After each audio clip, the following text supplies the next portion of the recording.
Hello, and welcome back to this series of Feed Your Faith segments on the normal Christian life. My name is Ian White, and in these segments, we're going to be looking at what Paul describes as the fruit of the Spirit, the natural consequences of having God's Holy Spirit indwelling us as believers. And I hope you'll find them helpful and possibly recalibrate your own journey as a Christian believer as we think about them. Do you know, I'm a bit worried. I'm worried that we can come to church and we can do our Christian stuff and grasp an intellectual or a theological understanding of love and miss out on the reality of it. So here's the principle I want to leave with you from this segment. It's the second segment on the subject of love. And it's so basic, I hesitate to say it, but it's this. Love without expression is pretty useless. Probably one of the most famous verses in the Bible, John chapter 3, verse 16, runs like this. God loved the world so much that he gave his one and only Son, so that whoever believes in him won't perish but have eternal life. God loved and he gave. He did something. Or take some other words from the Apostle Paul. God demonstrates his love for us in this. While we were still sinners, Christ died for us. God loved and he did something. Now you may say to me, well, Ian, how on earth can I develop or enhance the fruit of love in my own life? Surely I can't love like God did. Well, no, of course not. Of course, he's God and we're not. But there is a way of developing love within us, and that is going out to love people. I vividly remember teaching on this at a conference once, and a lady came up to me in tears after the talk. And she said, Ian, my husband and I have been married for 46 years, and I don't think I ever told him that I loved him. In fact, love like this is so vital that people in your workplace may receive the love of God only through you. You may be its only channel to them. And love of this type, love in the fourth dimension, love that is sacrificial, does not come naturally. And it can easily be damaged. In fact, the ability to love, to engage, to connect at a deep level can be thwarted within us, especially if we are let down at moments of high trust. Here's a true story told by a man in a discussion circle. When I was about 5 or 6, I told my mother one evening about a girl who lived near us and who was in my year at school. I thought I loved her, I said. Someday I would marry her, I predicted. And we would live down the street not far away, and I would come home every night to have dinner. Stupid? Of course. But that's not the end of the story.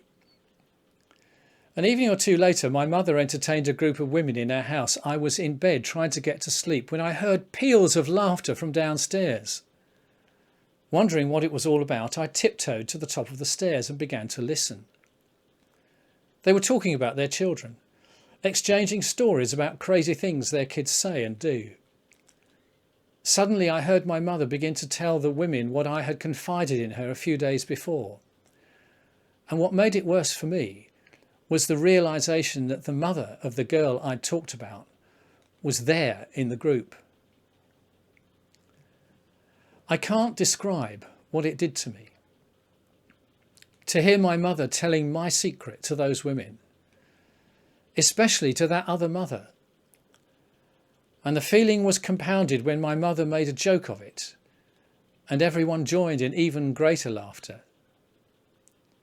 It was as if I'd been stripped of everything.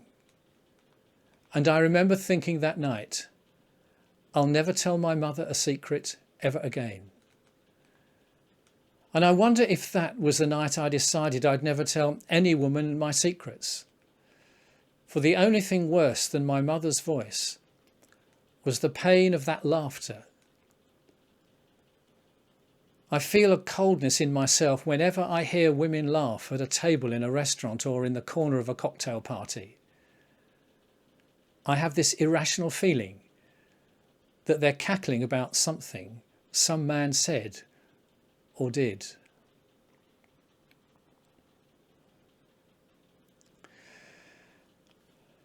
And I'm sure that there are some of us who feel silently, Ian, give me some of this. I want God to do this in me.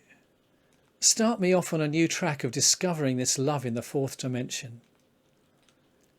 There may be many wives this morning, or whenever you're listening to this, who have lost the experience of God-given soul intimacy. And you're saying silently, I wish I could connect with my spouse. Maybe there are men here who feel the same.